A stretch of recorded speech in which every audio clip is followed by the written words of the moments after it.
নমস্কাৰ ষ্টুডিঅ'ত নয়না শইকীয়া বিটিসি নিৰ্বাচনত বিপিএফ দলে লাভ কৰিব সিংগল ডিজিট আসন এই মন্তব্য ইউপিপিএলৰ সভাপতি প্ৰমোদ বড়োৰ প্ৰতিটো ৰাজনৈতিক দলে বিটিসি দখল কৰাৰ মানসেৰে সমষ্টিসমূহত ব্যাপক প্ৰচাৰ অভিযান চলাইছে।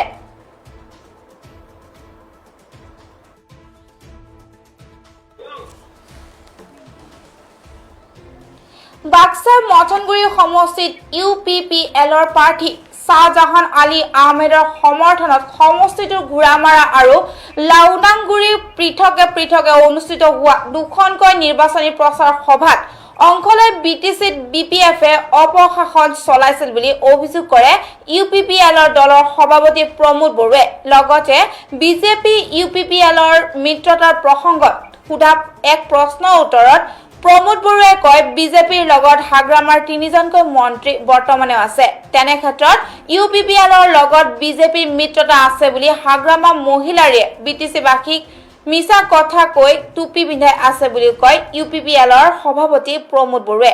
বিটিসিৰ 40টা সমষ্টিৰ ভিতৰত বিপিএফে 37টা সমষ্টিত নিৰ্বাচনত অৱতীৰ্ণ হৈ হাগ্ৰামা মহিলাৰে কিদৰে 40টা আসনত জয়ী হ'ব বুলি ক'ব পাৰিছে সেই লৈ প্ৰশ্ন উত্থাপন কৰিছে ইউপিপিএলৰ সভাপতি প্ৰমোদ বড়োৱে।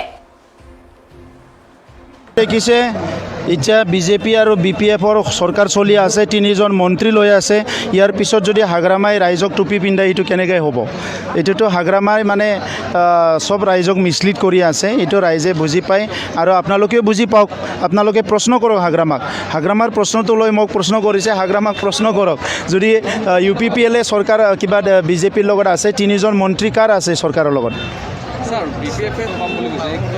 40খনতো ইহঁতৰ কেণ্ডিডেটে নাই, বাকীখিনি চুৰ কৰিব লাগিব।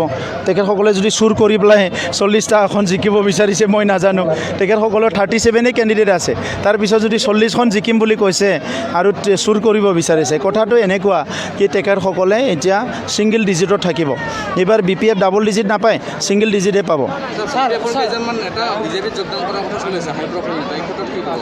কৰিব, তেখেতসকলে পাৰ্টিক বেয়া পাইছে, লিডাৰক বেয়া পাইছে, কিবা নিজৰ কিবা ৰাস্তা দেখিছে, এইকাৰণে তেখেতসকলে কৰিব। এইটো ইণ্টাৰনেল কথা। যিটো কৰোনা ভাইৰাছ চলি আছে, ইয়াৰ লগত সফল হ'বলৈ মা দুৰ্গাই আমাক শক্তি দিব, আশীৰ্বাদ কৰিব আৰু সমাজৰ দুৰ্নীতি, অপশাসন, বেয়া কুচিন্তাবিলাক দূৰ কৰি এটা সুস্থ সমাজ, শান্তি সমাজ গঢ়ি তোলাত মা দুৰ্গাই সকলোকে আশীৰ্বাদ কৰিব। মই আজি এই লাভদানগুৰি অঞ্চলৰ ৰাইজক প্ৰথমতে অনুৰোধ কৰিব বিচাৰিছোঁ কি কৰোনা ভাইৰাছ এতিয়াও বহুত জেগাত চলি আছে। আমাৰ অঞ্চলবিলাকত হস্পিটেল নাই, ডক্টৰৰ বহুত অভাৱ আছে। তো সেইকাৰণে যদি কোনো কাৰোবাৰ জ্বৰ হয়, বেমাৰ হয়, সোনকালে আপোনালোকে ডক্টৰৰ ওচৰলৈ যাব আৰু ঔষধ খাব। এতিয়া আজি নিৰ্বাচনী সভা, এই সভাত বহুত আমাৰ মেম্বাৰসকলে বিভিন্ন দলৰ পৰা আহি আমাৰ দলত যোগদান কৰিছে। আজি যিসকলে যোগদান কৰিছে প্ৰত্যেকজনকে মই আমাৰ দলত আদৰি লৈছোঁ আৰু আজিৰ পৰা আপোনালোক সকলো আমাৰ সদস্য।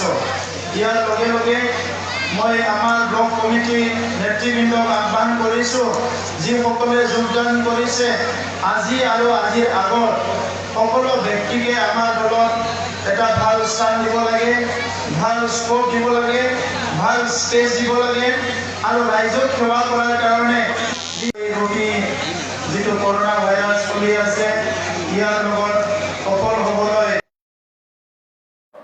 এই খবৰটোৰ সৈতে ষ্টুডিঅ'ৰ মাজৰ পৰা মই নয়না বিদায় লৈছোঁ। চাই থাকিব পৰৱৰ্তী খবৰ বাবে PI নিউজ, ৰাইজৰ দ্বাৰা ৰাইজৰ বাবে। ধন্যবাদ।